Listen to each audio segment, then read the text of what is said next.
Évangile de Jésus-Christ selon saint Jean, chapitre 2, versets 1 à 11.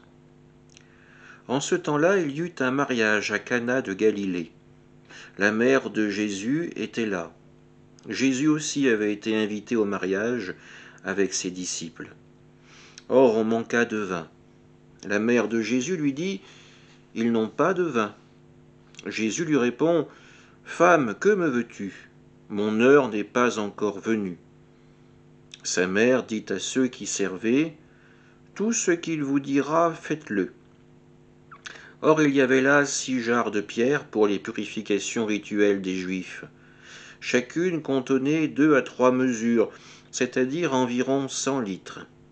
Jésus dit à ceux qui servaient : « Remplissez d'eau les jarres. » Et ils les remplirent jusqu'au bord.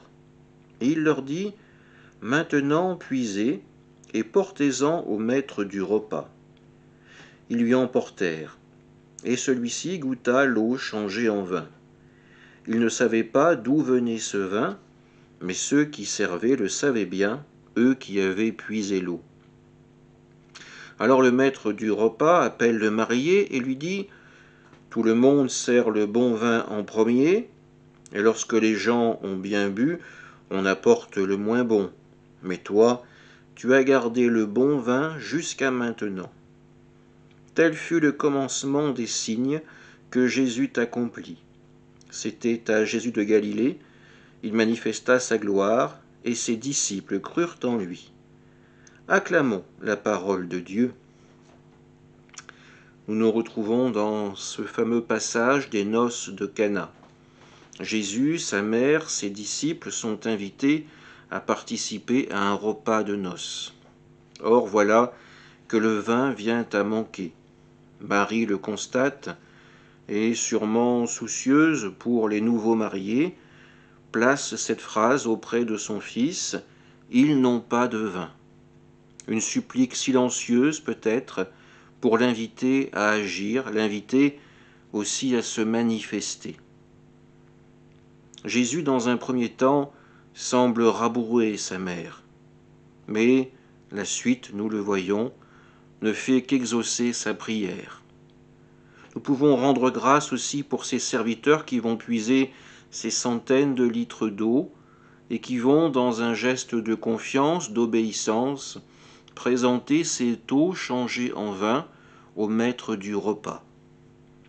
Nous pouvons aussi nous interroger sur cette remarque de ce dernier. Tout le monde sert le bon vin en premier, et lorsque les gens ont bien bu, on apporte le moins bon. En effet, ils ne sentiront pas la différence entre un bon vin et une vulgaire piquette. Mais, continue-t-il, toi tu as gardé le bon vin jusqu'à maintenant.